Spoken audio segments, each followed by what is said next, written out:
বিসমিল্লাহির রহমানির রহিম। পরম করুণাময় ও অসীম দয়ালু আল্লাহর নামে শুরু।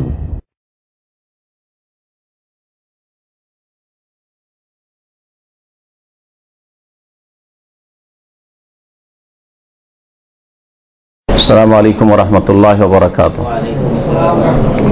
বিসমিল্লাহির রহমানির রহিম। আলহামদুলিল্লাহি রাব্বিল আলামিন ওয়াস সালাতু ওয়াস সালামু আলা সাইয়্যিদিল মুরসালিন নবিয়িনা মুহাম্মদ ওয়া আলা আলিহি ওয়া সাহবিহি আজমাইন।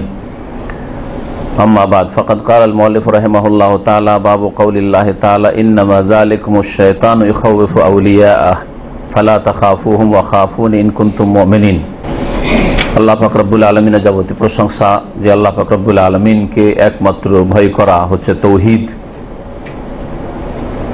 যার ভয় ভীতি হচ্ছে ইবাদত, আর আল্লাহ ছাড়া অন্য কিছুকে ভয় করা হচ্ছে তৌহিদ পরিপন্থী বিষয়, শিরকি বিষয়।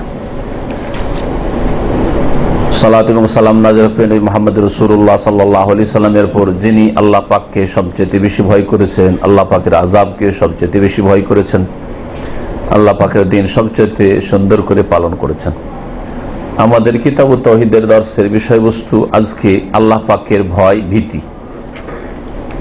এই মর্মে লেখক রহমতুল্লাহ আলাইহি কোরআনে কারীমের সূরা আলে ইমরানের আয়াত নম্বর 175 দিয়ে অধ্যায় কায়েম করেছেন। অন্যান্য অধ্যায়গুলিতে যেমন অধিকাংশ অধ্যায়গুলিতে বলেছেন বাবু, উদাহরণস্বরূপ মা যা ফি খৌফিল্লাহ, এরকম বলতে পারতেন, যা বর্ণিত হয়েছে বা যা আমি উল্লেখ করেছি এখানে আল্লাহ পাকের ভয়ভীতি সম্পর্কে, বা ফি খাশিয়াতিল্লাহ, এইরকম না বলে বলছেন বাবু কওলিল্লাহি তাআলা। এই অধ্যায় হচ্ছে আল্লাহ পাকের বাণী সম্পর্কে, যে বাণীতে আল্লাহ পাকের ভয় ভীতির নির্দেশ রয়েছে, আল্লাহ ছাড়া অন্যকে ভয় করা নিষেধ করা হয়েছে। এই অধ্যায়ের সম্পর্ক কিতাবুত তাওহীদের সাথে। তাওহীদ মানে আল্লাহর একত্ব সম্পর্কে আলোচনা। আল্লাহ পাকের ভয় হচ্ছে আল্লাহ পাকের ইবাদত, একটি গুরুত্বপূর্ণ ইবাদত। এই ইবাদত একমাত্র আল্লাহর জন্য সুনির্দিষ্ট হইতে হবে, খাস হইতে হবে। এতে যেন কোনো রকমের ভেজাল না থাকে। আল্লাহকে ভয় করেন আর এমন কোন গায়বী অদৃশ্য শক্তিকে ভয় করেন, জিনকে ভয় করেন, আপনি ভয় করেন এমন কিছু যেগুলো প্রাকৃতিক ভয় না। প্রাকৃতিক ভয়টা ভিন্ন। শুধু এই প্রাকৃতিক ভয় ছাড়া, যেমন ভালোবাসার ক্ষেত্রে গত সপ্তাহে বলেছি, প্রাকৃতিক ভালোবাসা ছাড়া যেই ভালোবাসা আল্লাহ পাকের সাথে রয়েছে, সেই ভালোবাসা আল্লাহ পাকের সাথে খাস হতে হবে, এবং আল্লাহ পাকের বান্দাদের সাথে, আল্লাহ পাকের আম্বিয়া রাসূলগণের সাথে, আল্লাহ নেক বান্দাদের সাথে, মুমিনদের সাথে। তো ওই রকমই ভয়ের বিষয়টি প্রাকৃতিক কিছু ভয় রয়েছে। সাপকে ভয় করা, বিচ্ছুকে ভয় করা, হিংস্র পশুকে ভয় করা, এরকমই চোর ডাকাতকে ভয় করা, খনি সন্ত্রাসীকে ভয় করা, এগুলো ভয় হচ্ছে মানুষের প্রাকৃতিক ভয়। এই ভয় হতেই পারে মুসা আলাইহিস সালাম যখন লাঠি সাপে পরিণত হইল, মুজিজা হয়ে, বুঝতে পারেনি যে মুজিজা প্রথমবারে, তখন ভয় পেয়েছেন, কিন্তু তারপরে বহুবার তার লাঠি সাপ হয়েছে আর ভয় করেছেন, কারণ আল্লাহর পক্ষ থেকে যে এনেছে যে এটা আর সাপ না। কিন্তু প্রথমবারে যেহেতু তার এই কথা জানা ছিল না যেটা মুজিজা, এটা সাপ, আর সাপকে মানুষ ভয় করে, নবী হইলেও সাপ দেখলে ভয় লাগবে। মুসা আলাইহিস সালাম আল্লাহ পাকের নবী রাসূল, তাকে ভয় লেগেছে, তাহলে শিরক নাই। সাপ দেখে আপনি পালাচ্ছেন, এটা শিরক নাই। আপনি চোর ডাকাত দেখে পালাচ্ছেন, আপনি চোর ডাকাতকে ভয় করেন, আপনি ভিতরটা কেঁপে উঠেছে, এগুলি শিরক নাই। কিন্তু যেগুলি প্রাকৃতিক ভয় ছাড়া অন্য কোনো ভয়, সেই ভয়গুলি অসাধারণ ভয় করা, যেমন ওলিয়া উলিয়াকে ভয় করা, কবর মাজারকে ভয় করা, কবর মাজারের জন্য এইসব না করি তাহলে ক্ষয়ক্ষতি হয়ে যাবে, করলে এই লাভ হবে, এসব ভ্রান্ত বিশ্বাস রাখা, দেবদেবীকে ভয় করা, জিন শয়তানকে ভয় করা, যে কবিরাজ বলেছে জিনের জন্য খাসি জবাই করতে হবে, মোরগ করতে হবে, এই করতে হবে, অমুক কিছু দিয়ে আসতে হবে, দুধ চিনি দিয়ে আসতে হবে, এসব আমাদের দেশে শিরকি কাজ করে, না করলে ক্ষয়ক্ষতি হয়ে যাবে। আমাদের দেশে বাচ্চাদের যখন হাম হয়, এখন এইসব শিরকি আকীদা আছে আর প্রচলন আছে। হাম হয় তখন আগের মহিলারা বলতো যে একে 7 রকমের মিষ্টি খাওয়া, চোখের সামনে দেখেছি, হাটে বাজারে পাঠিয়েছে, ওই দুটো করে 7 রকম জুটিয়ে মিষ্টি, 6 রকম খাওয়াইলে চলবে না, 7 রকম মিষ্টি খাওয়া, কারণ এর পিছনে একটা শিরকি আকীদা বদ্ধপরিকর। সেটা হচ্ছে যে এই হাম যে আল্লাহ পাকের পক্ষ থেকে ব্যাধি রোগ না, ওইসব না, ভ্রান্ত বিশ্বাস, জিন শয়তানের পক্ষ থেকে। সুতরাং জিন শয়তানকে খুশি করার জন্য এই রোগীকে, যাকে হাম হয়েছে, 7 রকম মিষ্টি খাওয়াইতে হবে, তাহলে জিন শয়তান আর ক্ষতি করবে না। না হলে কারো চোখ নষ্ট করে চলে যাবে, কারো আর কিছু নষ্ট করে চলে যাবে। হ্যাঁ, এইরকম ভয় করা, এগুলো হচ্ছে শিরকি ভয়, এগুলি প্রাকৃতিক ভয় না, এগুলো হচ্ছে ইবাদত। এই ভয় একমাত্র আল্লাহ পাক রব্বুল আলামিন কে করতে হবে, কারণ ভয়, ভীতি, খৌফ, খাশিয়া আরবিতে যে রয়েছে, এ হচ্ছে ইবাদত। আর ইবাদত আল্লাহর জন্য, আল্লাহ তা'বুদু ইল্লা ইয়াহু, আল্লাহ ছাড়া করে ইবাদত করিও না। আল্লাহ পাক রব্বুল আলামিন এই আয়াতে ইরশাদ করেছেন, ইন্নামা যালিকুমুশ শাইতান, নিঃসন্দেহে এ হচ্ছে শয়তান, অর্থাৎ ইবলিস শয়তান। ভাষ্যকার এখানে এই শয়তানের তাফসীর করেছেন ইবলিস শয়তান দিয়ে। শয়তান, ইবলিস শয়তান ছাড়া ইবলিস শয়তানের যত অনুসারী রয়েছে জিন, খারাপ প্রকৃতির জিন, সেগুলিও শয়তান। আর খারাপ প্রকৃতির মানুষ, তারা হচ্ছে শয়তান প্রকৃতির মানুষ, তারাও শয়তান। শায়াতিনুল ইনসি ওয়াল জিন্নে, কোরআনে কারীমে একটি আয়াত আল্লাহ বলেছেন মানুষ শয়তান এবং জিন শয়তান বলা হয়েছে। তাহলে শয়তান 2 ভাগে বিভক্ত। মানুষ শয়তান, যাদের রূপ চেহারা দেখা যায়, তাদের দ্বারা ক্ষয়ক্ষতি হয়, ঈমান আমলের ক্ষতি হয়, মানুষের মাধ্যমে বিভ্রান্ত হয়েছে, দুনিয়ারও ক্ষতি হয়, যার দ্বারা দুনিয়ার ক্ষতি হয়, দিনের ক্ষতি হয়, সে হচ্ছে শয়তান। মানুষ শয়তান রয়েছে। আর জিন শয়তান দিয়ে দিনেরও ক্ষতি কখনো হয়ে থাকে, মানে ক্ষতি করার চেষ্টা করে থাকে। আর যদি সবকিছু আল্লাহ পাকের ইচ্ছা হয়ে থাকে, আল্লাহর ইচ্ছার বিরুদ্ধে কিছু করতে পারে না, কিন্তু আল্লাহ পাকের বিভিন্ন সৃষ্টিকে কিছু ক্ষমতা দিয়েছেন, তো ক্ষতি করার চেষ্টা করে থাকে। তো যারা বদ প্রকৃতির জিন, সেগুলিকে শয়তান বলা হয়। আর শয়তানের প্রধান হচ্ছে ইবলিস। এর জন্য এখানে ভাষ্যকার আল্লামা শেখ সালেহুল ফৌজান হাফিজাহুল্লাহ বলছেন যে শয়তান হচ্ছে আলামুন আলা ইবলিসিল লাইন, ইবলিস মালাউন, অভিশপ্ত ইবলিস, যে আদম আলাইহিস সালামকে বিভ্রান্ত করে, ভুল বুঝিয়ে, আর হাওয়া আলাইহিস সালাম ভুল বুঝিয়ে জান্নাত থেকে বের করেছিল আমাদের মাতা পিতাকে। এই ইবলিসের একটি নাম হচ্ছে শয়তান, সে শয়তানকে বোঝানো হয়েছে। তাহলে কি তাফসীর হবে? এই তাফসীর শুনুন। আল্লাহ পাক বলছেন, ইন্নামা যালিকুমুশ শাইতান, নিঃসন্দেহে এ হচ্ছে ইবলিস শয়তান, মানে ওই বড় শয়তানের নেতা, যে তার সিংহাসন নিয়ে কোন মহাসাগরে বসে আছে, বিশাল তার রাজত্ব চলছে। আর সারা পৃথিবীতে মানুষ আর জিনকে গোমরাহ পথভ্রষ্ট করার জন্য এই বদ প্রকৃতির জিনেরা, চেলারা এই ইবলিসের লেগে আছে। এই ইবলিস শয়তান কি করে? ইউখাউফু আউলিয়াহ, ভয় দেখায় তোমাদেরকে। এখানে তোমাদেরকে কথাটি উজ্জ্ব রয়েছে, হে মানব জাতি তোমাদেরকে ভয় দেখায়। আউলিয়া আহু, শয়তানের অনুসারীদের কে বলে? শয়তানের বন্ধুদের বলে। ইবলিস শয়তানের ভক্ত আছে। আউলিয়া এখানে ওলির বহু বচন, ভক্তের অর্থ করতে পারেন, অনুসারী বলতে পারেন, বা সাথী সঙ্গী বলতে পারেন, আর বন্ধু বলতে পারেন। যারাই ভক্ত হয় তারাই হচ্ছে বন্ধু।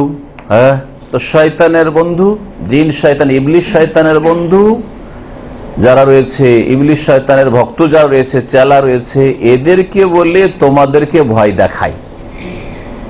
ইবলিস শয়তান ভয় দেখায় যে তুই যদি এই না করিস তো জিনে ক্ষতি করে দিবে, এই না করিস তো দেবদেবীতে ক্ষতি করে দিবে, এই না করিস তো এতদিন তোর বাপ করতো, আর এখন তুই মাজারে যাস না, চাদর চড়াইস না, তাহলে তোর অমুক বাবা ক্ষতি করে দেবে।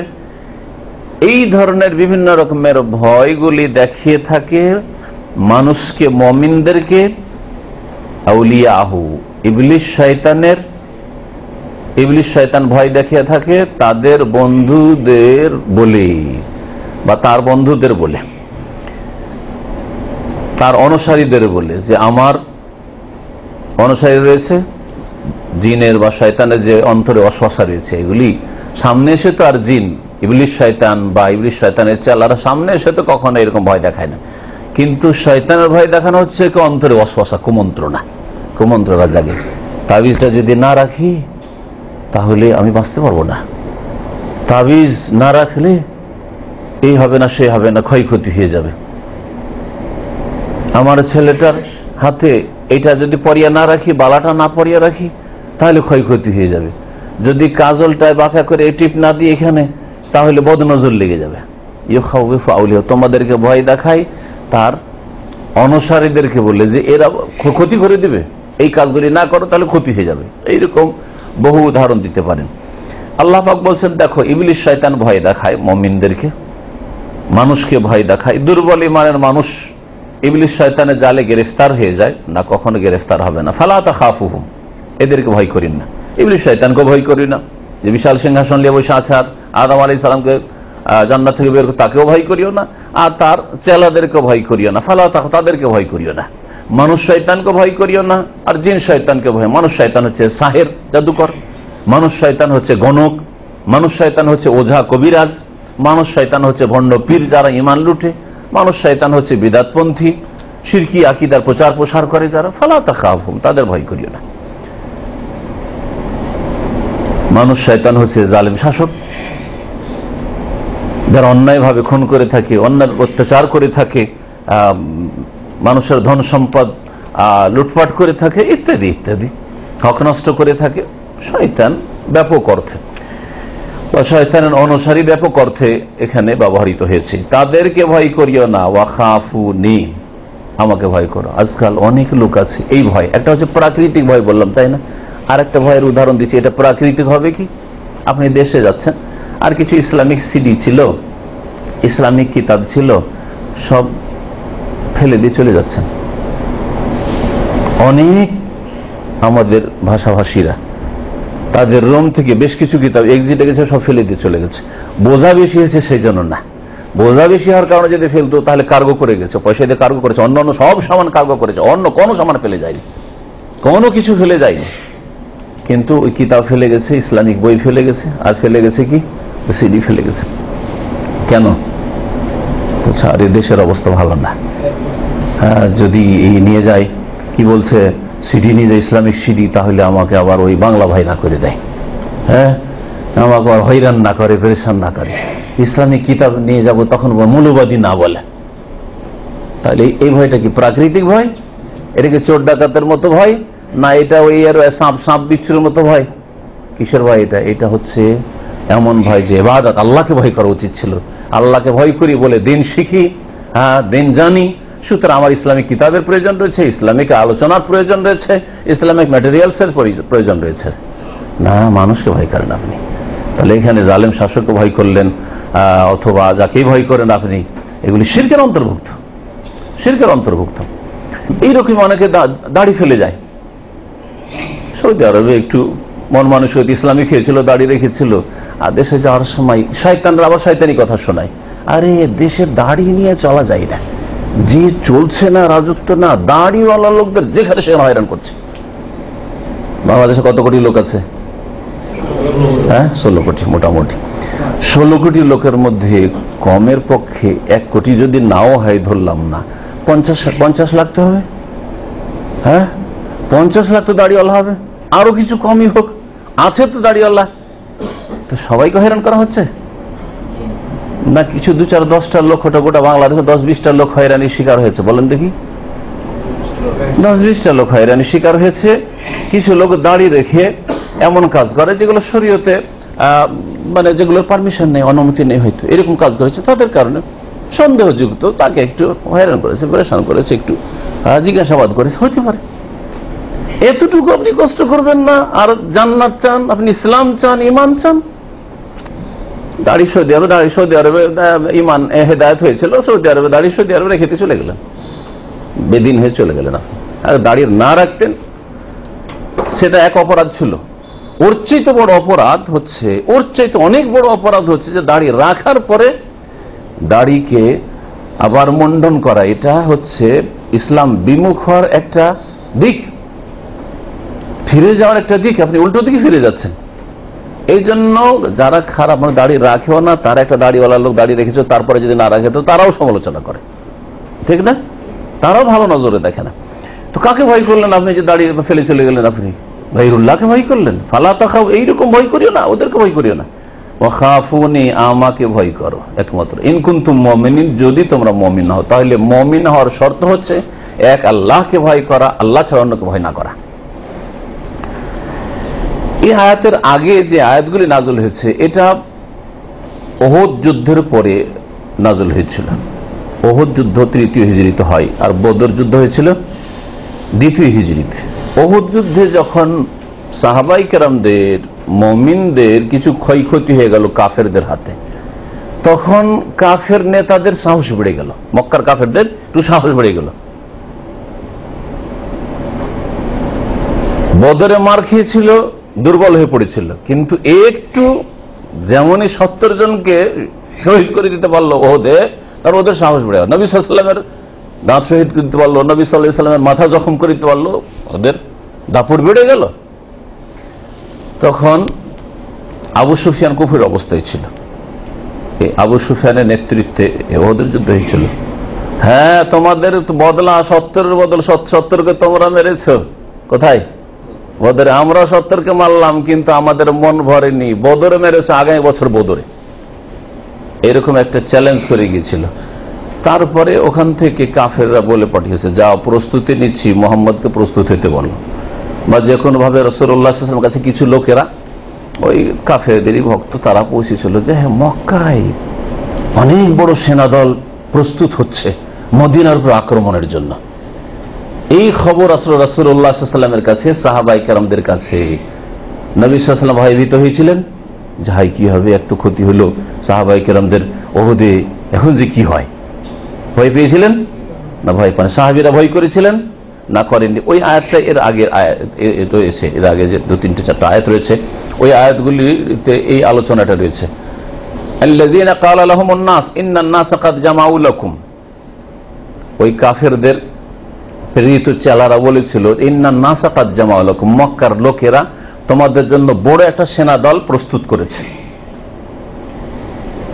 ফাখশাউহুম ফাযাদাহুম ঈমানা, তারা ভয় দেখিয়েছিল, কিন্তু কি ছিল?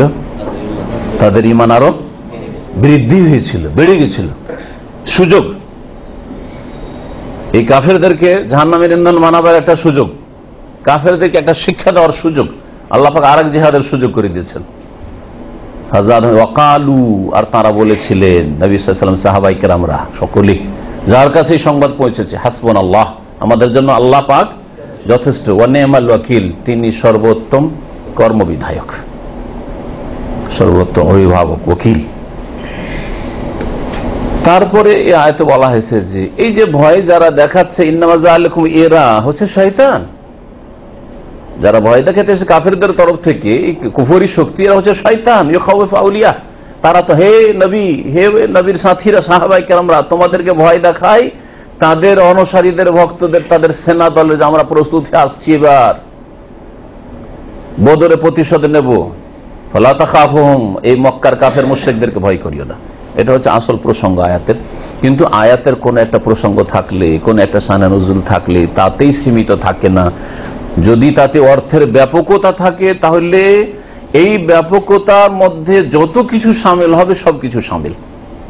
এই ভয় করা কাফের মুশরিককে হোক, এই ভয় করা কোন জালেম মানুষকে, মুসলিমদেরই হোক, কোন মুনাফিককে হোক, এই ভয় করা কোন জিন শয়তানকে হোক, ইত্যাদি ইত্যাদি, দেবদেবীকে হোক, হ্যাঁ, কবর মাজারকে হোক, আল্লাহ ছাড়া অন্যকে ভয় করা আল্লাহ নিষেধ করেছেন। ফালা তাখাফু ওয়া খাফুন ইন কুনতুম মুমিনিন। আর এটা হচ্ছে ঈমানের শর্ত। এই আয়াত থেকে যে বিষয়গুলি বুঝতে পারলাম, আশা করি তাফসীর থেকে স্পষ্ট। তারপরেও ভাষ্যকারের ভাষায় আমরা শুনতে পারি যে খৌফ, ভয়, ভীতি হচ্ছে ইবাদত। যেটা আমি শুরুতে বলেছি, যখন ইবাদত, সেটা আল্লাহর জন্য কি করতে হবে? নিখুঁত, নির্ভেজাল করতে হবে, খাস করতে হবে।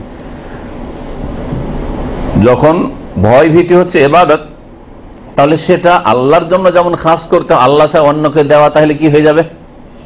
শিরক হয়ে যাবে। সারফাল খাউফি লিগাইরিল্লাহ শিরকুন। এই জন্য যে তাহলে ভয়কে আল্লাহ ছাড়া অন্যের জন্য ফিরিয়ে দেওয়া, এই হক আল্লাহকে না দিয়ে আর কাউকে দিয়ে দেওয়া, আল্লাহ ছাড়া অন্যকেও ভাগ দিয়ে দেওয়া, আল্লাহকেও ভয় করি, আর কবর মাজারকে ভয় করি, অলিয়া উলিয়াকে ভয় করি, আল্লাহকে ভয় করি, আর জিন শয়তানকে ভয় করি। জিন শয়তানের দ্বারা ক্ষতি তো হইতে পারে, তাবিজ না থাকলে ভয় করি। তাহলে এটা হচ্ছে শিরক। ইয়াখাফ মিন গায়রিল্লাহ মিন ওয়াসানিন, দেবদেবীকে ভয় করে, প্রতিমা পুতুলকে ভয় করে, আল্লাহ ছাড়া অন্য যেসবের পূজা হয় সেগুলিকে ভয় করে। আও তাগুত, অথবা তাগুতকে ভয় করে। আন ইউসিবাহু বিমা ইয়াকরাহ, যে কোনো অপ্রীতিকর অবস্থা সৃষ্টি না হয়ে যায়। তারপর আল্লাহ পাক রব্বুল আলামিন শয়তানের ষড়যন্ত্র থেকে মুমিনদেরকে সতর্ক করেছেন। শয়তানের ষড়যন্ত্র হচ্ছে ভয় দেখানো, ভালো মানুষদেরকে ভয় দেখায়, মুমিনদেরকে ভয় দেখায়। দুর্বল ইমানের মুমিন মুসলিমরা দুর্বল হইতে পারে সেখানে, কিন্তু ইমান আপনার যে মজবুত, আল্লাহর উপর ইমান রয়েছে, এর প্রমাণ হচ্ছে যে আপনি আল্লাহ ছাড়া অন্যকে ভয় করবেন না। শয়তানের আউলিয়া বন্ধু বান্ধব রয়েছে, এই মর্মে সূরা নিসাতে একটি আয়াত রয়েছে, আয়াত নম্বর ৭৬। তাতে আল্লাহ পাক বলেছে আল্লাযীনা আমানু ইউকাতিলুনা ফি সাবিলিল্লাহ, যারা মুমিন মানুষ তারা কোন পথে লড়াই করে, কোন পথে সংগ্রাম করে? আল্লাহর রাস্তায়। ইউকাতিলুনা ফি সাবিল, আল্লাহর রাহে তারা সশস্ত্র লড়াই করে, যখন যেই রকমের অবস্থা থাকে সেই রকম তারা সংগ্রাম করে। ওয়াল্লাযীনা কাফারু, আর যারা কাফির, ইউকাতিলুনা ফি সাবিলিত তাগুত, যারা কাফির তারা তাগুতের রাস্তায়, আল্লাহ ছাড়া অন্যের রাস্তায়, দেবদেবীর রাস্তায়, কবর মাজারের রাস্তায়, মানব রচিত বিধানের রাস্তায়, তাগুতের সবগুলি শামিল। এই রাস্তায় তারা কি করে? তাদের জিদ্দোজহদ, তাদের মেহনত, পরিশ্রম করে, তারা লড়াই করে, সংগ্রাম করে, এর জন্য তারা লড়াই করে মরিয়া। আল্লাহ পাক তারপরে বলছেন ফাকাতিলু আউলিয়া শয়তান, হে মুমিনরা শয়তানের বন্ধুদের বিরুদ্ধে তোমরা সশস্ত্র লড়াই করা। এখানে আউলিয়া শয়তান আল্লাহ বলেছে, ফাকাতিলু আউলিয়া শয়তান, শয়তানের ওলির কথা। এই আয়াত সূরা আলে ইমরানে, যেটা এই অধ্যায়ের প্রথম আয়াত, তাতেও বলা হয়েছে যে শয়তান তার ওলিদেরকে বলে মানুষকে ভয় দেখায়, মুমিনদের ভয় দেখায়। আর এখানে বলা হয়েছে কি, যে তোমরা সংগ্রাম করো, তোমরা লড়াই করো, কার বিরুদ্ধে? শয়তানের বন্ধুদের বিরুদ্ধে, অনুসারীদের বিরুদ্ধে। ইন্না কায়দা শায়তানি কানা যায়ীফা, কারণ শয়তানের ষড়যন্ত্র হচ্ছে বড়ই দুর্বল। ভয় মনে হয় কিন্তু কোনো ভয় নেই। আপনি ভয় করবেন না, তাহলে সেটা মাকড়সার জাল মনে হবে, আর ভয় করবেন তো সেটা বিশাল লোহার জাল মনে হবে। আপনি জীবনে প্রত্যেকটি ক্ষেত্রে দেখবেন, আল্লাহ ছাড়া অন্যকে ভয় করিয়েন না, আপনি কিছুই না, বাতিল শক্তি কিছুই না।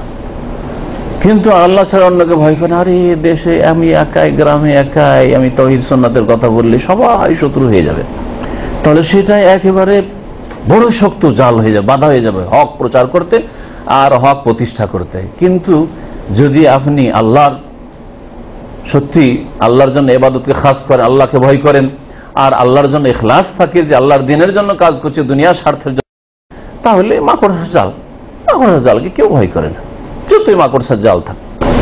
আল্লাহ পাক রব্বুল তারপরে আয়াতে ইরশাদ করছেন, লেখক বলছেন ওয়াকাউলি, মহান আল্লাহর বাণী, ওয়ামিনান নাস মান ইয়াকুলু আমান্না বিল্লাহ, কতক লোক রয়েছে এমন যারা বলে আল্লাহর প্রতি আমরা ঈমান নিয়ে এসেছি, বিশ্বাস স্থাপন করেছি। ফাইজা উযিয়া ফিল্লাহ, মুমিন মুসলিম হয়েছে কিন্তু দুর্বল ঈমানের মুসলিম। আল্লাহ পাক রব্বুল আলামিন ইরশাদ করছেন যে কতক লোক এমন আছে যারা বলে যে আমরা আল্লাহর প্রতি ঈমান নিয়ে এসেছি, মুমিন হওয়ার দাবি করে। মুনাফিকদের সম্পর্কে বিশেষ করে আল্লাহ পাক বলছে যাদের অন্তরে নেফাক, কপটতা আছে।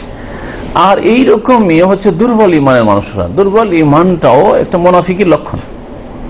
ইমানের উপর আপনি অটল নন, কচুর পাতার পানির মতো, যে কোনো সময় এদিক ওদিক যে কোনো সময় হইতে পারে। এইরকম ইমানের তো কোনো মূল্য নাই। যদি আবহাওয়া অনুকূলে থাকে, ফেভারে থাকে, তাহলে আপনি ইমানের উপর থাকবেন, ইসলামের উপর, নামাজের উপর, দিনের উপর থাকবেন, আর না হইলে সব ছেড়ে ছুড়ে উধাও হয়ে যাবেন। এই তো মুনাফিকদের ইমান। মুনাফিকরা তো এইরকম জিহাদও যেত, এইরকম দান খায়রাত করতো, এরকম নামাজও পড়তো। আল্লাহ পাক এদের সম্পর্কে বলছেন যারা বলে যে আমরা ঈমান নিয়ে এসেছি, কিছু লোক আছে ফায়দা উযিয়া ফিল্লাহ, কিন্তু আল্লাহ পাকের রাস্তায় যদি তাদেরকে কষ্ট দেওয়া হয়, কষ্ট স্বীকার করতে হয়, আল্লাহ পাকের দ্বীনের জন্য কষ্ট হইল, কারো কাছে গাল খেতে হইল, মার খেতে হইল, সমালোচনার পাত্র হইল। আজকাল সমালোচনাও হইতে দিতে চায় না। লোকে বলবে কি হয়েছে, নতুন কথা নিয়ে এসছে, এইটাও শুনতে চায় না। লোকে বলবে দেখো, লোকে বলবে যে আমি নতুন কিছু শুরু করেছি, এতটুকু শুনতে চায় না। না না না না, ধর্মের ব্যাপারে নাই, দুনিয়ার ব্যাপারে চরিত্রহীন, লোকের সমালোচনা পরোয়াই নাই, সুদখোর লোকের সমালোচনা করছে পরোয়াই নাই, ঘুষখোর কোনো পরোয়া নাই, হ্যাঁ ওইগুলোর ক্ষেত্রে পরোয়া নাই, ওইসব সমালোচনা হচ্ছে, ওতে যায় আসে না। কিন্তু যদি বলে যে কোন বিদাতি এসছে, কি যে কাদিয়ানি হইলো না কি হয়ে এলো, বলছে নামাই তো বলতে হবে না, ইকতাদাই তো বেহাজাল ইমাম বলতে হবে না, এ বলছে মোনাজাত করতে হবে না, সালাম ফেরার পরে ইত্যাদি, সবগুলো আপনি হক কথা বলছেন না, এতটুকু সমালোচনা আপনি বরদাস্ত করতে হবে না, না না না ওইসব ঝামেলা আমি যাবো না। কত দুর্বল ইমানের মুসলিম আপনি। তাহলে ফায়দা উজিয়া ফিল্লাহ, আল্লাহর সন্তুষ্টির জন্য আল্লাহর রাহে যদি কোনো কষ্ট দেওয়া হয় তখন এটাকে অসাধারণ করে ফেলে, ছোট নজরে দেখে না। জাআলা ফিতনাতান নাসি কাযাবিল্লাহ, তখন মানুষের পক্ষ থেকে এই কষ্টটাকে কেমন মনে করে, কাযাবিল্লাহ, আল্লাহ পাকের আযাবের মতো, শাস্তির মতো মনে করে, মানে বিশাল কিছু যেন বালা মুসিবতে নেমে চলে এসছে। আরে গ্রামে সবাই, শুধু আমি রাস্তা দিয়ে যাচ্ছি, সবাই সমালোচনা করে, সবাই শুধু গর গর করে আমাদের দেখে, সবাই আমার উপর গরম হয়ে থাকি, না না না দরকার নেই। দুর্বল ইমানের মানুষদের অবস্থা এরকম। বোরকার ক্ষেত্রে আরে গোটা গ্রামে কেউ বোরকা পরায় না, কি আপনি বোরকা পরা, আপনার স্ত্রী বলছে কি বোরকা পরাবেন, একটাও কেউ বোরকা পরাবেন, আমি পরে গেলে মার্কা মারা হয়ে গেছি, কথা বুঝতে পেরেছেন? হ্যাঁ, কেউ চেহারা ঢাকে না, আপনি চেহারা ঢাকা বলছেন। হ্যাঁ, আর তারপরে আপনিও দুর্বল। হ্যাঁ, এগুলি হচ্ছে কি দুর্বল ইমানের মানুষের পরিচয়, মুমিনের পরিচয়। এই মানুষের সমালোচনা, মানুষের পক্ষ থেকে কিছু কষ্ট হবে, হ্যাঁ, কথার কষ্ট, হাতেরও কষ্ট হইতে পারে, জানমালের কষ্ট হইতে পারে, এটাকে আল্লাহ পাকে যেমন আসমানি আযাব, জমিনি আযাব, ওই রকম আযাবের মতো মনে করে না যে বিশাল কিছু হয়ে গেছে, ভালো মুসিবতে নেমে চলে এসছে না। এই আয়াত থেকে আমরা জানতে পারলাম যে মানুষের কষ্টকে ভয় করা, আর এই কষ্ট আপনার চরিত্র খারাপ হওয়ার জন্য না, বেনামাজি হওয়ার কারণে না, মদখোর হওয়ার কারণে না। কিসের জন্য কষ্ট দিচ্ছে মানুষ? বেসাবাবিল ঈমান, আপনার ঈমানের জন্য, তাওহীদের জন্য, সুন্নাতের অনুসারী সেই জন্য, শিরক বিদআত ত্যাগ করেছেন সেই জন্য, মাজারে আপনার বাপদাদা যেহেতু আপনি যাচ্ছেন না সেই জন্য কষ্ট দিচ্ছে, আপনি ও বিদাতি মিলাদ করেন না, হাল্লা রুটি খান না, শবে বরাতের সেই জন্য কষ্ট দিচ্ছে। ঈমানের জন্য, নেক আমলের জন্য, তাওহীদ সুন্নতের জন্য কষ্ট দিচ্ছে। তখন এই কষ্টকে ভয় করা হচ্ছে আল্লাহ ছাড়া অন্যকে ভয় করা, শিরকের একটি ধরন। খাউফু মিন গায়রিল্লাহ, এটা গায়রুল্লাহকে ভয় করা। এই আয়াত দ্বারা আমরা জানতে পারলাম যে প্রত্যেক মুসলিমকে আল্লাহর রাস্তায় কষ্ট স্বীকার করতে হবে এবং প্রস্তুত থাকতে হবে। বিভিন্ন রকমের কষ্ট আসতে পারে, এর জন্য মানসিক দিক থেকে প্রস্তুত থাকতে হবে, আর এর ওপর ধৈর্য ধারণ করতে। আল্লাহ না করে কষ্ট যদি চলে আসে, কখন আপনি আকাঙ্ক্ষা করেন না যে চেয়ে নিবেন কষ্ট, কখন আল্লাহ বলেন যে চেয়ে নাও, রোগ চেয়ে নাও, বালা মুসিবত চেয়ে নাও, সমালোচনা চেয়ে নাও, কষ্ট চেয়ে নাও, চেয়ে নিতে বলেনি। কিন্তু যদি চলে আসে হকের ওপর থাকার জন্য, কোরআন সুন্নাহর অনুসারী হওয়ার জন্য, তাহলে ওজুবুস সবর, ধৈর্য ধারণ করা আবশ্যক। এই আয়াত থেকে আরো জানতে পারলাম যে মুনাফিকদের চিন্তাধারা খুব তুচ্ছ, তাদের মন মানসিকতা খুব ছোট, দুনিয়ার গরজ বড় করে দেখে, দুনিয়ার কষ্টটাকে বড় কষ্ট করে দেখে, আর দিনের গরজ হারিয়ে দেয়, ওতে কোনো পরোয়া করে না। তৃতীয় আয়াতে আল্লাহ পাক রব্বুল আলামিন ইরশাদ করছেন, মহান আল্লাহ বলছেন, ইন্নামা ইয়ামুরু মাসাজিদ আল্লাহ, নিঃসন্দেহে আল্লাহর মসজিদগুলিকে আবাদ করে ওই সব লোকেরা আমানা বিল্লাহ, যারা আল্লাহর প্রতি বিশ্বাস রাখে, মানে মুমিন যারা, ওয়াল ইয়াউমিল আখির, আর পরকালে যারা বিশ্বাস রাখে। আল্লাহ পরকালে বিশ্বাসী হচ্ছে মুমিন, যারা আল্লাহ বিশ্বাসী, আল্লাহর তাওহীদে বিশ্বাসী, তাওহীদে রুবুবিয়তে, তাওহীদে উলুহিয়াতে, তাওহীদুল আসমা ওয়াস সিফাতে বিশ্বাসী, আল্লাহ পাকের অস্তিত্বে বিশ্বাসী, আল্লাহর প্রতি ঈমান। এই চারটি জিনিসের সমষ্টির নাম। খুব সংক্ষেপে আমার এই চারটি কথার উপর 1-1.5 ঘন্টার বক্তব্য আছে। এই শুধু চারটি কথা আপনাদের শুনিয়ে রাখলাম। আল্লাহর প্রতি আমার ঈমান আছে, মানে আল্লাহর অস্তিত্ব বিশ্বাস করেন, এতটাই শুধু যথেষ্ট। 1 নম্বর। 2 নম্বর হচ্ছে আল্লাহ পাকের রুবুবিয়ত, আল্লাহর কাজগুলো আল্লাহর জন্য, এটা বিশ্বাস করেন, তাওহীদুর রুবুবিয়ত। 3 নম্বর হচ্ছে আল্লাহ পাকের জন্য আপনার সমস্ত জীবনের ইবাদত বন্দেগী, তাওহীদুল ইবাদত, তাওহীদুল উলুহিয়া। হ্যাঁ, আর 4 নম্বর হচ্ছে তাওহীদুল আসমা ওয়াস সিফাত, আল্লাহর নাম গুণাবলীর ক্ষেত্রে আল্লাহ পাকের একত্ব প্রতিষ্ঠা করা। এই 4টি জিনিস যদি আপনার মধ্যে থাকে, 4টি বৈশিষ্ট্য থাকে, তাহলে আপনি আল্লাহর প্রতি বিশ্বাসী, ঈমানদার। আর পরকালের প্রতি বিশ্বাসী, আল্লাহর পরকালে যার বিশ্বাস আছে সে তাকদীর অস্বীকার করবে না, সে আল্লাহর কিতাবকে অস্বীকার করবে না, আল্লাহ পাকের রসুলকে অস্বীকার করবে না, এসব অস্বীকার করবে না। ওয়া আকামাস সালাতা, আর মসজিদ নির্মাণ করে কারা? আল্লাহ এবং পরকালে ঈমান রেখে যারা নামাজ কায়েম করে। তাহলে বেনামাজি দ্বারা মসজিদের খেদমত হইতে পারে না, মসজিদ আবাদ হইতে পারে না। বেনামাজি পয়সা আছে, মসজিদ তৈরি করে দিল, আবাদ করে দিল, হ্যাঁ মসজিদ তৈরি করে দিল, নামাজি লোক না, গোটা গ্রামের লোক বেনামাজি, সিংহভাগ বেনামাজি, তাহলে কোথায় আবাদ হলো? তো এই জন্য আল্লাহ পাক বলছেন যে মসজিদ আবাদ করে কারা? যারা নামাজ কায়েম করে, 5 ওয়াক্ত নামাজ মসজিদ হাজির হয়, এইভাবে মসজিদ আবাদ করে।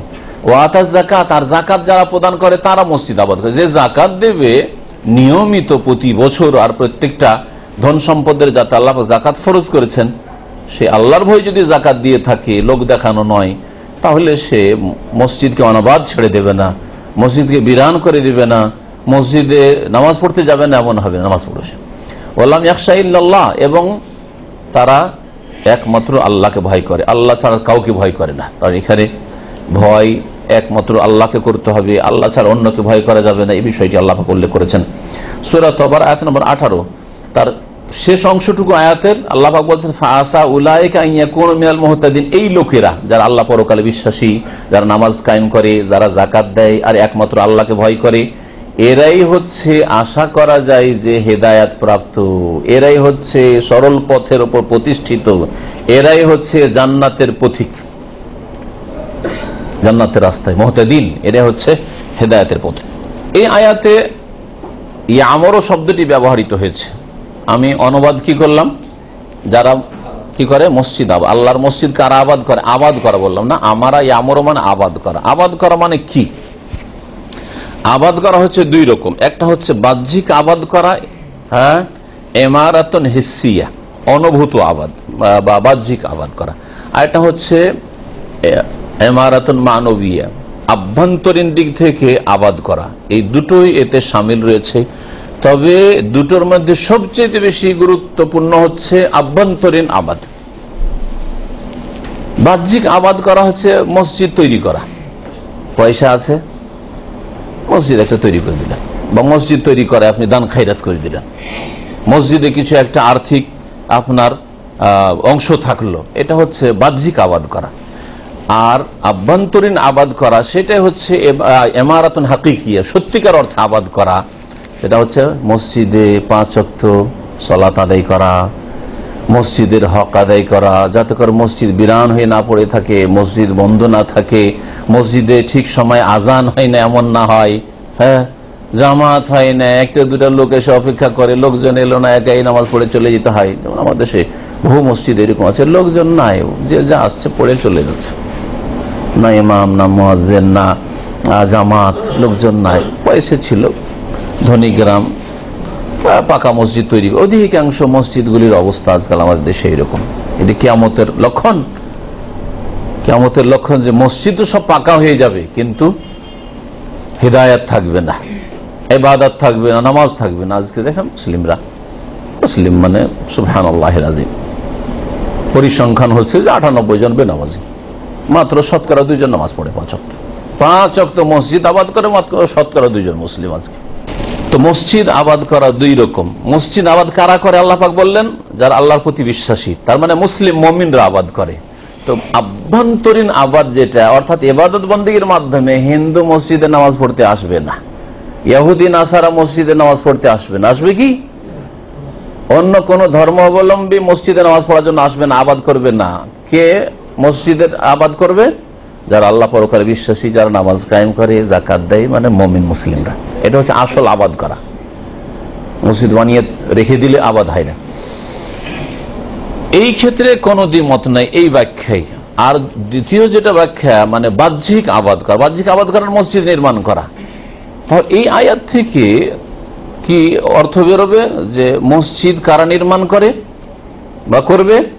যারা আল্লাহ পরকালে বিশ্বাসী, যারা নামাজ কায়েম করে, যাকাত দেয়, আর একমাত্র আল্লাহকে ভয় করে। তাহলে বোঝা গেল যারা আল্লাহ পরকালে বিশ্বাসী নাই, কাফের চাঁদা, তাহলে মসজিদে নেওয়া যাবে না, কাফের টাকা দিয়ে মসজিদ বানানো যাবে না, বেনামাজি টাকা দিয়ে মসজিদ বানানো যাবে না। বোঝা যাবে না? হ্যাঁ। এখন এই মাসলা সামনে আসলো। এই ক্ষেত্রে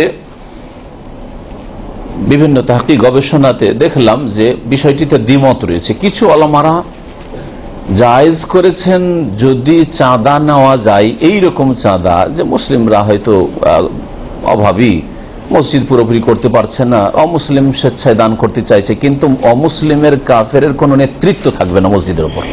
হ্যাঁ, মসজিদের ওপর সে এখানে দেখাবে তাদের আদেশ নিষেধ আর ক্ষমতা দেখাবে, এইরকম কোনো কর্তৃত্ব থাকবে না। তাহলে কিছু ওলামারা জায়েজ করেছেন, আর বেশ কিছু ওলামারা বলছে যে না, মসজিদে মুমিন মুসলিমদের পয়সা ছাড়া অন্য কারো পয়সা, মুশরিকের পয়সা নেওয়া যাবে না। তারা আমারও মানে শুধু এবাদত দিয়ে আবাদ করা নয়, তারা বলছে যে টাকা পয়সা দিয়ে আবাদ করা, মসজিদ নির্মাণ করা। আল্লাহু আলাম, এই ক্ষেত্রে সতর্ক থাকা উচিত। মসজিদ বানানোর ক্ষেত্রে এটাকে 3 ভাগে ভাগ করা যেতে পারে। এই মশলাটাও জানে, তাহলে বিষয়টা একবারে পারফেক্ট হয়ে যাবে। একটা হচ্ছে যে মসজিদ যে বানিয়ে দিচ্ছে অমুসলিম, বা অমুসলিমরা টাকা দিচ্ছে, তাদের সেখানে দাপট চলবে। তারাই মুতাওয়াল্লি, মসজিদের আদেশ নিষেধ, হ্যাঁ, কে মালিক হবে, ইমাম কাকে নিযুক্ত করব না করব, এই ক্ষমতা যদি কোনো কাফের হাতে থেকে যায় কোনো মসজিদের, তাহলে এই রকম কাফেরদের দ্বারা মসজিদ বানিয়ে নেওয়া জায়েজই নয় মুসলমানদের, এটা হারাম, এতে কোনো ইখতিলাফ নেই। কারণ মুসলিমদের ওপর আর মুসলিমদের ইবাদত খানার ওপর, মসজিদের ওপর নেতৃত্ব থাকবে কাফের, এটা হারাম। বুঝলেন? তাহলে তো এইরকম ভাবে নেওয়া যাবে না মসজিদ অমুসলিমদের কাছ থেকে, বা মসজিদে টাকাও নেওয়া যাবে না। 2 নম্বর হচ্ছে শুধু চাঁদা পর্যন্ত দিল অথবা দিয়ে দিল, কিন্তু তোমরা দিয়ে দিলাম টাকা, দেখাশোনা তোমরা করবে।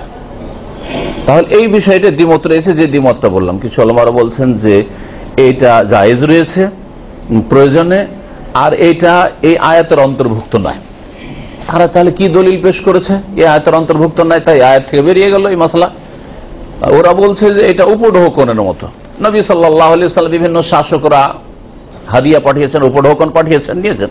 হ্যাঁ, নবী সাল্লাল্লাহু আলাইহি ওয়াসাল্লামের কাছে দাসী উপঢৌকন পাঠানো হয়েছে, তারপরে ঘোড়া উপঢৌকন পাঠানো হয়েছে ইত্যাদি। নবী সাল্লাল্লাহু আলাইহি ওয়াসাল্লাম নিয়েছেন, এইরকম বিভিন্ন জিনিস আরো পাঠানো হয়েছে, আর তা নিয়েছেন রাসূলুল্লাহ সাল্লাল্লাহু আলাইহি ওয়াসাল্লাম। সুতরাং যদি অমুসলিমরা চাঁদা দেয় অথবা মসজিদ তৈরি করার পয়সা দিয়ে দেয়, আর তাদের কোন নেতৃত্ব সেখানে না থাকে, তাহলে জায়েজ রয়েছে। তৃতীয় আরেকটা দিক মসজিদ নির্মাণে, সেটা হচ্ছে অমুসলিম মজদুর দিয়ে অথবা ইঞ্জিনিয়ার দিয়ে, হ্যাঁ, লেবার দিয়ে মসজিদ তৈরি করা যাবে কিনা। মসজিদের যারা রাজমিস্ত্রি অমুসলিম, যে কোনো অমুসলিম, ইহুদি নাসারি হোক, আর হিন্দু হোক, আর বৌদ্ধ হোক, আর শিখ হোক, এই আর একটা মাসলা। এই মাসলার ক্ষেত্রে ওলামারা বলছেন যে এটা যদি প্রয়োজন হয়, যে মুসলিম ইঞ্জিনিয়ার পাওয়া যাচ্ছে না, মুসলিম লেবার পাওয়া যাচ্ছে না, অভাব, তাহলে প্রয়োজনের তাগিদে জায়েজ রয়েছে।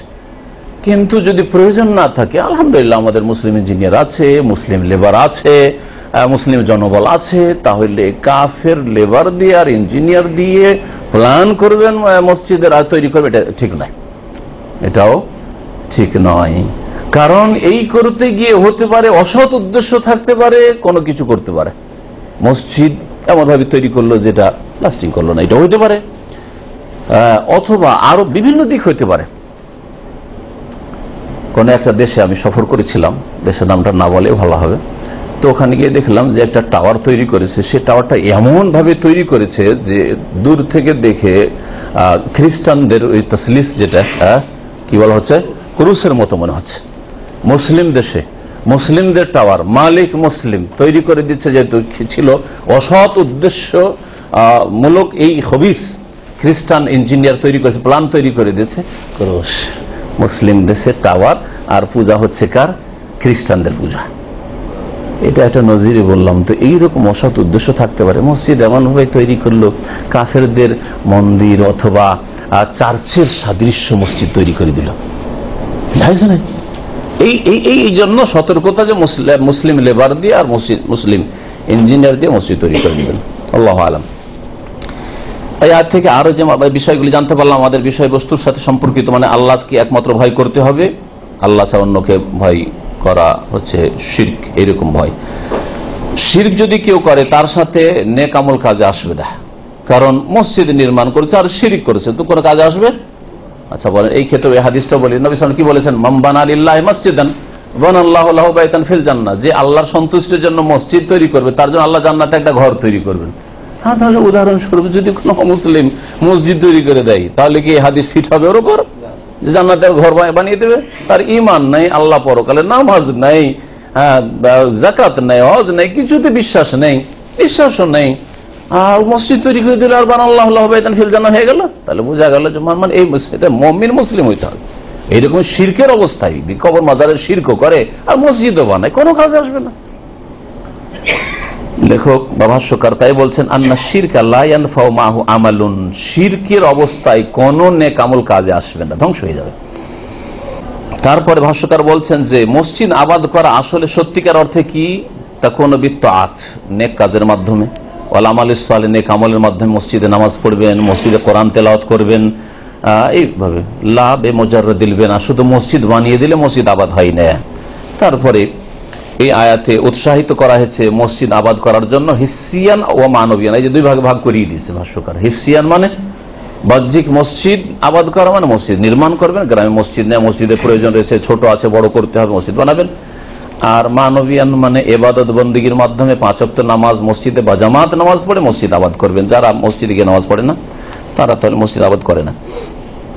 হাদিস দুটো আছে, খুব সংক্ষেপে ব্যাখ্যা করি কারণ সময় এগিয়ে গেছে। ওয়ান আবি সাঈদিন মারফুআন, আবু সাঈদ খুদরী রাদিয়াল্লাহু তাআলা আনহু থেকে বর্ণিত রয়েছে, মারফু মানে রাসূলুল্লাহ সাল্লাল্লাহু আলাইহি ওয়াসাল্লাম বলেছেন, ইন্না মিন যাফিল ইয়াকিন, নিঃসন্দেহে বিশ্বাসের দুর্বলতা হচ্ছে, যাফও পড়া যায়, দৌফও পড়া যায় রয়েছে, আনতুরজিয়ান নাস বিসাখাতিল্লাহ, আল্লাহকে অসন্তুষ্ট করে মানুষকে সন্তুষ্ট করা, আল্লাহকে নারাজ করে অসন্তুষ্ট করে মানুষকে রাজি করার চেষ্টা করা, এটা হচ্ছে কি দুর্বল ঈমান। দুর্বল ঈমান। আপনি অবৈধ কাজ করছেন কিসের জন্য?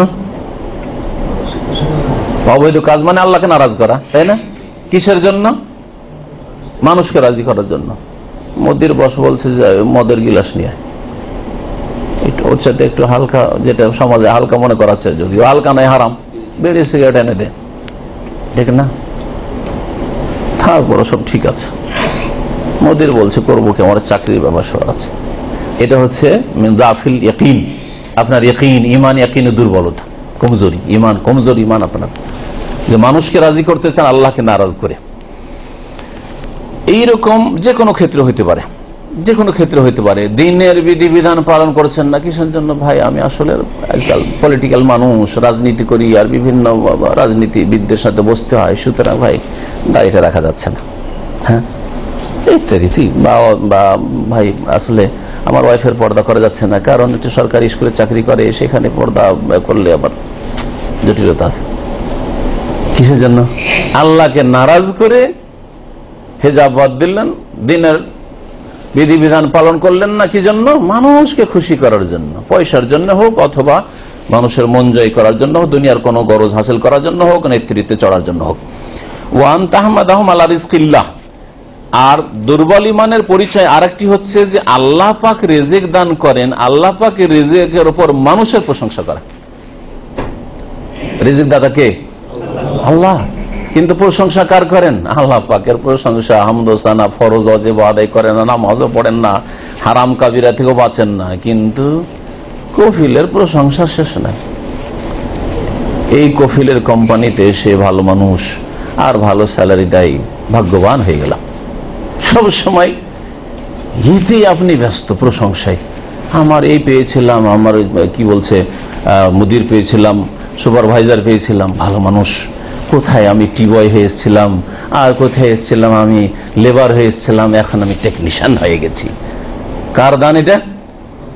আল্লাহর দান। রিজকুল্লাহ, আল্লাহ রিজিক দিয়েছে তোমাকে, টিবয় থেকে আল্লাহ এত উপরে উঠিয়েছে। মাহাদাল্লাহ, ইউসুফ আল্লাহ পাকের পানা, ইন্নাহু রাব্বি, সেই রব আমার, আহসান আমার, তিনি তো আমাকে উচ্চ অবস্থান দান করেছেন, সুন্দর আমাকে অবস্থান দিয়েছেন। এই কথা কখনো বললেন না আপনি, এই কথা বেরোয় না, এই আমার মদিরের মাধ্যমে হয়েছে। এরকম বহু লোকই আছেন, আর এরকম হচ্ছে। তো দুনিয়ার ক্ষেত্রে আপনি প্রশংসা করেন, অত রিজিক আল্লাহ পাকের দান, আল্লাহ দিয়েছেন আপনাকে।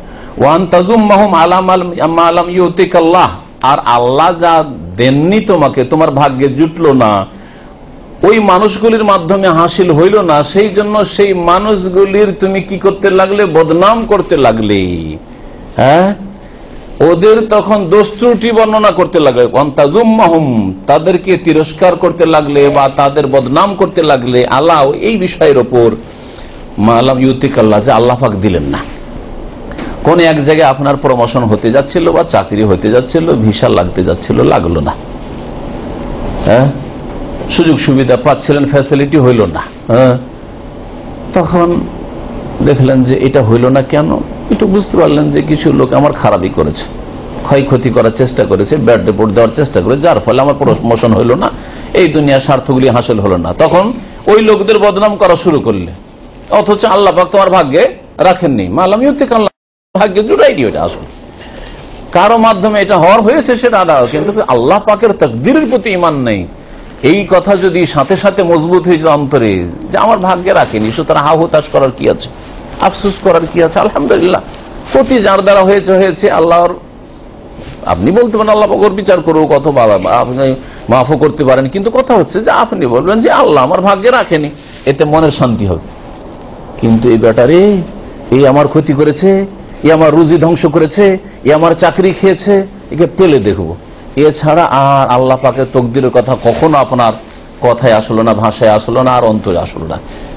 তো এটা হচ্ছে কি, এটাও ইমানের দুর্বলতা, ওই জাফুল ইয়াকিন, ইমানের দুর্বলতা। তারপরে নবী সাল্লাল্লাহু আলাইহি ওয়াসাল্লাম একটা নীতিমালা বলছে, ইন্না রিজকাল্লাহ, আল্লাহ পাকের যে রিজিক রয়েছে মানুষের জন্য, লা ইয়াজুররুহু হিরসু হারিসিন, কোন আগ্রহী মানুষের আগ্রহ তা টেনে নিয়ে আসতে পারে না। দুনিয়ার জন্য মরিয়া হয়ে ছোটাছুটি করছেন পয়সার জন্য, আর দুনিয়া একবারে আপনার পায়ের তলে চলে আসলো। রাজনীতিতে আপনি মরিয়া হয়ে ছোটাছুটি করলেন, আর একবারে অনেক ওপরে চলে গেলেন। আল্লাহ যদি ভাগ্যে না রাখেন, টেনে নিয়ে আসতে পারবে না কখনো। ওয়ালা ইয়ারুদ্দুহু কারাহিয়াতু কারিহিন, আর কোন অপছন্দকারীর অপছন্দ তাকে দূরে সরাইতে পারে না, তার ভাগ্য থেকে দূরে সরিয়ে দিতে পারে না। ধরেন আপনার বিদেশে একটা অফার আসছে, ভালো চাকরির অফার আছে, যাব না, যেখানে আছি সেখানে থাকি। তারপরে গেলেন না হয়তো, আর ভাবলেন যে আরে গেলাম না, সেই এত মানে একবারে বেটার চান্স ছেড়ে দিলাম, রে 5,000, এখানে আমার 1,000 2,000 বেতন, ওখানে আমার 5,000 ছিল রে, ওখানে একটা ভালো সুযোগ সুবিধা পাচ্ছিলাম না। না না, আপনি যে এইরকম নয় যে আপনার ভাগ্যে আসলো না, আপনি যে ঘৃণা করলেন অথবা আপনি চাইলেন না, আপনার অনীহা দেখালেন, সেই জন্য এটা হলো না, এটাও না। আর আপনার ভাগ্যে যদি থাকে অনীহাও যদি দেখেন না, আমি যাব না, তারপর ওখানে আপনি পৌঁছিবেন, তারপর ওখানে পৌঁছবেন। আগে থেকে আপনার মগজে ঢুকে আছে, আমি যদি বিদেশে যাই কখনো তো মক্কা মদিনায় যাব, দিনদার ধার্মিক লোক হয়তো, আমি জীবনে কখনো আমি দুবাই যাব না, জীবনে কোনোদিন দাম্মাম যাব না।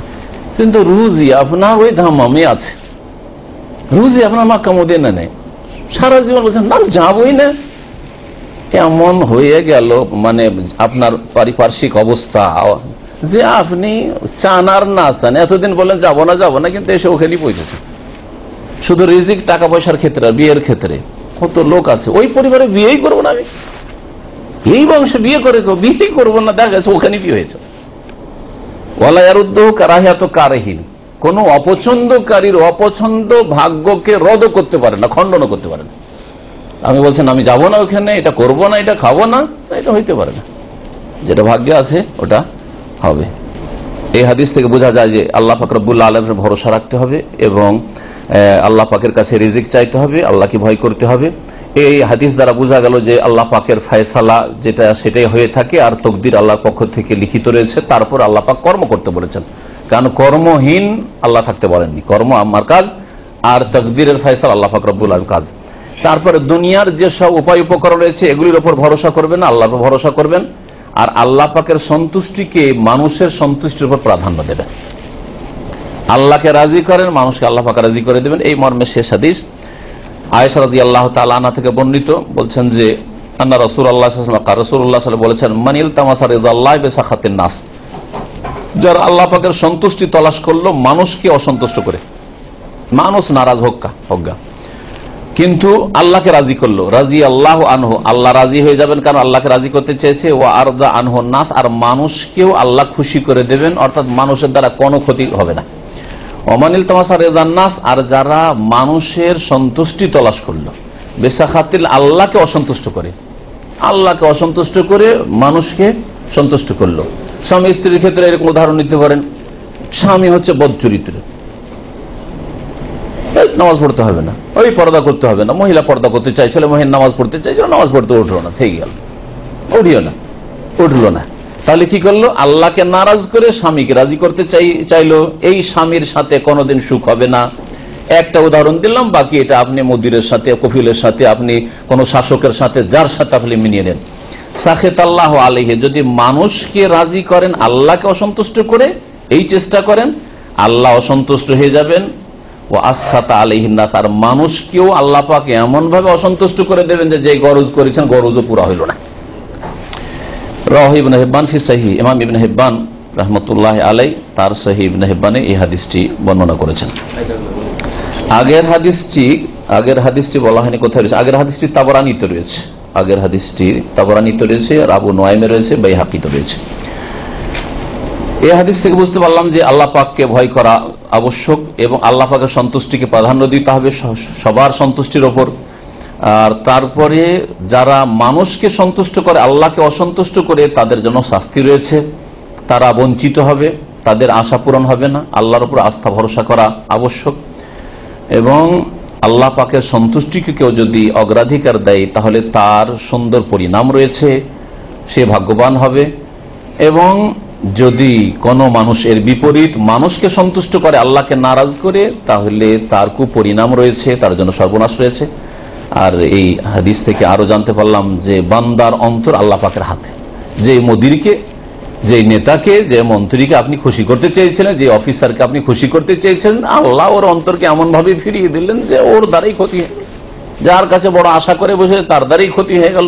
আল্লাহকে নারাজ করে ওর কাছে বড় আশা করেছিলেন, স্বামীকে রাজি করার জন্য নামাজ পড়েননি, পর্দা করেননি, ওই স্বামীর অন্তরকে এমন ভাবে আল্লাহ ফিরিয়ে দিলেন, ওই স্বামী তালাক দিয়ে দিল। হাই রে, তোর জন্য নামাজ পড়িনি। যখন তালাক হবে তখন বুঝতে পারবেন, তখন আর সময় নেই যে তোর জন্য নামাজ পড়িনি, তোর জন্য পর্দা করিনি, তোর জন্য নাজায়েজ কাজ অনেক করেছি, আর আজকে তোর থেকে বিচ্ছিন্ন হইতে হলো।